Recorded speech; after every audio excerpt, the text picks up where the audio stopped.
So this video is about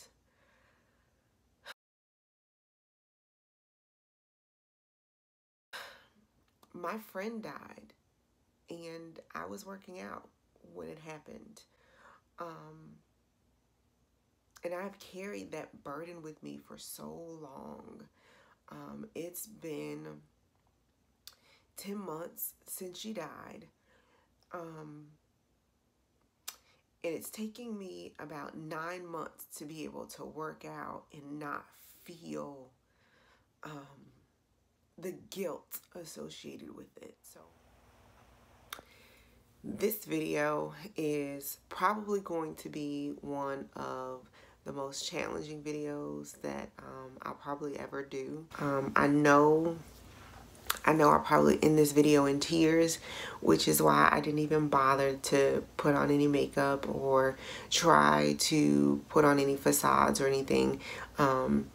It's just as real as I know how to be and as transparent as I can be about the topic. So the night before, I couldn't sleep. I was tossing and turning, and she ran through my mind all night.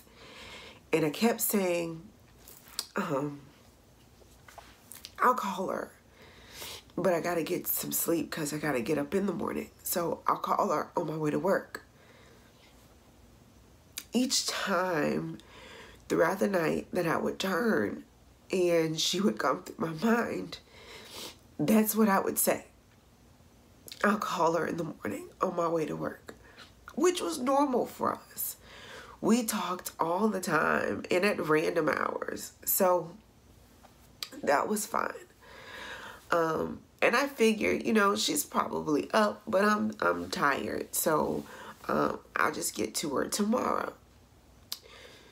So when tomorrow came, I got up, I did my workout, I pushed through, and I was feeling good. Everything for me was normal at the moment. I showered, I got myself dressed and pretty and ready for work. I hopped in my car with my kids. We were actually on time. And so I was driving them to school. After I dropped them off at school, because she didn't like to talk to me with my kids in the car because they used to make a lot of noise, I pulled out my phone to call her. But of course, I had to check Facebook first, right? So I pulled out my phone, I opened up Facebook, and the first thing that I saw was a story, a headline. And I didn't pay any attention to the headline. I read it and I was like, okay, well, that doesn't apply to me. I'll keep moving. And then the next thing I saw was someone posted an RIP to her. And I said, that's odd. I only know one person by that name. And that can't be her, obviously. She was tagged. And so I clicked on her name. I clicked on the tag. And her picture popped up. So I'm driving. Shouldn't be on Facebook as I'm driving, but I'm driving. And my hands start shaking. Tears just start streaming down my face. Like I couldn't believe it.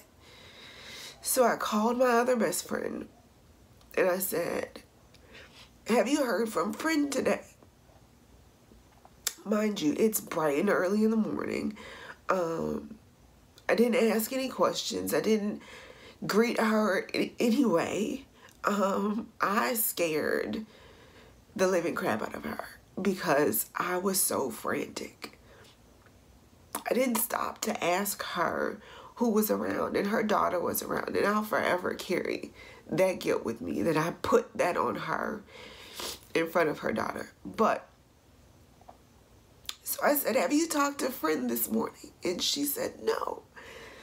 I said, why? She asked me why, and I told her, and I just couldn't believe it. She said, hold on. But she had me on hold too long, so I hung up. And I called I called friend's husband to see if it was true. And I realized I didn't have his number, so I had to call my husband to call him. And so he did. And my husband was trying to ask me questions, and I just couldn't deal. And then I learned that it was true. And then I started to hear what happened to her.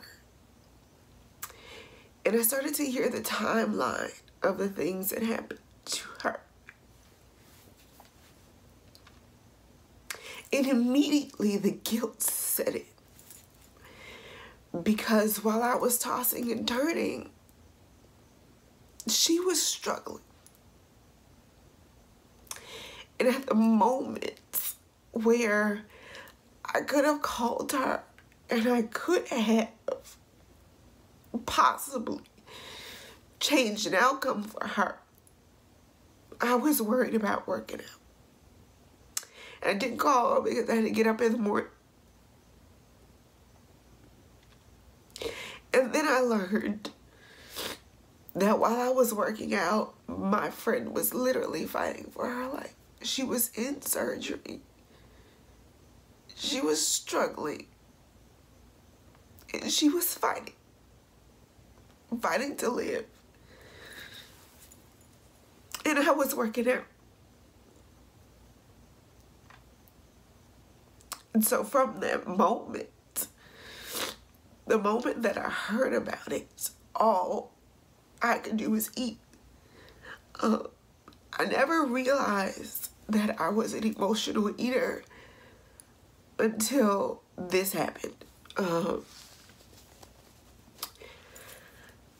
I just ate my feelings, and I ate and ate and ate and ate. And I could see myself getting fatter. I could see myself gaining weight. And I couldn't put the fork down because eating made me feel better.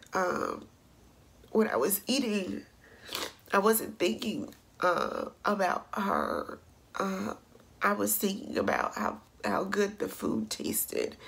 And during this time, my husband just let me be.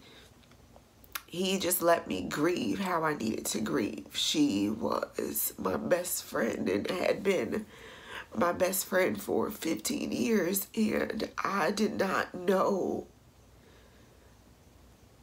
I didn't know how to be normal without her. I still don't. When the moments come, I just want to pick up the phone and call her. There are times that I still do pick up the phone to call her and then realize I can't. But when I say it took me 9 months to be able to work out and not feel guilt, it's because I never told anyone that I had this guilt until a month ago. And I told my other best friend, because she noticed that I've been fat. You know, we've all gotten fat since then because we've all just been eating. And so we both talked about how much we let ourselves go. And our other friend, the friend who died, she had gotten really fat toward the end. And we used to all laugh about it. Like, she was a skinny friend in the beginning, and I was a fat friend in the beginning. I wasn't fat when I was a fat friend. I was just larger than them. But now, toward the end of her life, she was a fat friend, and we used to laugh about it. And she would say, and she and I both would say that our bodies would be built, and not, or our bodies would be bought and not built. Well, the friend I was talking to, she said that her body would be built. And so when I was talking to her and I was telling her about all of my guilt that's associated with working out, she finally just said, you have to release yourself from that. There was nothing that you could have done that would have changed the outcome. Had you called her, it probably would have only stalled things, but the outcome would have been the same. And working out for you right now is a way to honor her, a way to show her that you could build your body too. You don't have to buy it. So she said, change the narrative. Change how you're thinking about it to being an honor to her. And when she told me that, it released me. So when you see me being committed to the journey now, and I'm maybe doing things that seem crazy, like doing 2-hour workouts in the evening time when I get home because I missed a workout earlier in the day, or I'm doing multiple workouts or what have you, it's because I am trying to honor my friend. I am grieving through this process, and I am changing the narrative. I am moving on from the guilt that has been associated with working out for 9 months, and it's probably still going to take some time, because I'm not going to lie and tell you that I'm completely over it and that now when I work out I'm just, super happy. No, but now when I work out I don't feel so much pain. I listened to music that she loved, and I am figuring out a way to honor her in doing that. And being transparent is another way of honoring her. My friend was the most transparent person you would ever know.